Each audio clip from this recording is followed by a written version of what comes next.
చిత్తూరు జిల్లా తంబళ్లపల్లి తాలూకా మొలకల్చెరు మండలంలో నేను కాళ్ళ సముద్రం కే హైదరాబాద్. ఈనాడు రైతుల పరిస్థితి చాలా దారుణంగా ఉంది. చరిత్రలో ఎప్పుడూ లేనంత వర్షాలు రావడం, దాదాపు 20 రోజులు వర్షాలు కురవడంతో భారీగా రాష్ట్రం అంతా అతలాకుతలమై రైతులు తీరాన్ని ఇబ్బంది గురైనారు. దాన్ని తగ్గట్టి ఈనాడు రాష్ట్ర ముఖ్యమంత్రి గారు ప్రజాసేవ చేయాలని ఆయన ఎంతో కష్టపడి పాదయాత్ర చేసి ఆయన ముందుకొచ్చాడు. ఆయన ఏదో విధంగా ప్రజలందరూ కూడా ఎన్నుకొని గెలిపించినాం. ఈనాడు ఆయన పరిస్థితి ఏమంటే, ప్రజలకు మేలు చేయాలనుకుంటే దారుణంగా ఆయన ఏమని సీట్ ఎక్కినాడో పాపం రాని కష్టాలన్నీ వస్తున్నాయి.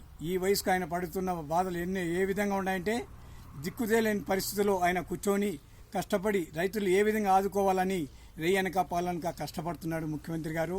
దాని తగ్గట్టు కేంద్రం కూడా ఆయనకు సహకారంగా నదులు అందించకపోవడంతో ఏ విధంగా చేయాలా, ఏ విధంగా ప్రజలను ఆదుకోవాలా అని రెయ్యనక పగులనక ఆలోచన భారీగా ఆయన పెట్టుకున్నాడు.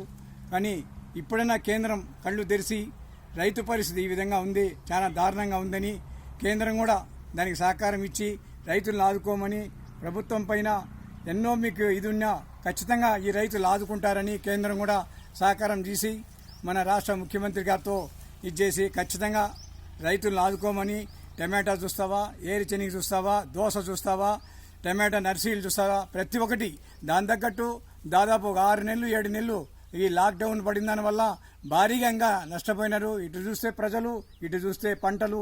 ఏ విధంగా రైతు కోలుకోవాలా, ప్రభుత్వం కూడా ఏ విధంగా ఎన్నని సహకరించేదానికి కూడా వాళ్ళకు కూడా దిక్కు తెలియని పరిస్థితుల్లో ఉన్నారు. ప్రతిపక్షాలు చూస్తామా దుమ్మెత్తుతున్నారు.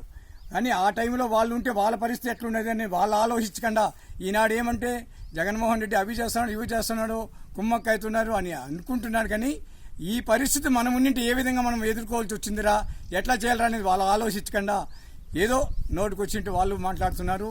కానీ రైతు పరిస్థితి చాలా దారుణంగా ఉంది. అందరూ కలిసి కట్టుగా కేంద్రంలో ఒత్తిడి పెట్టి కేంద్రం నుండి నిధులు తీసుకొని రైతులను ఆదుకోండి.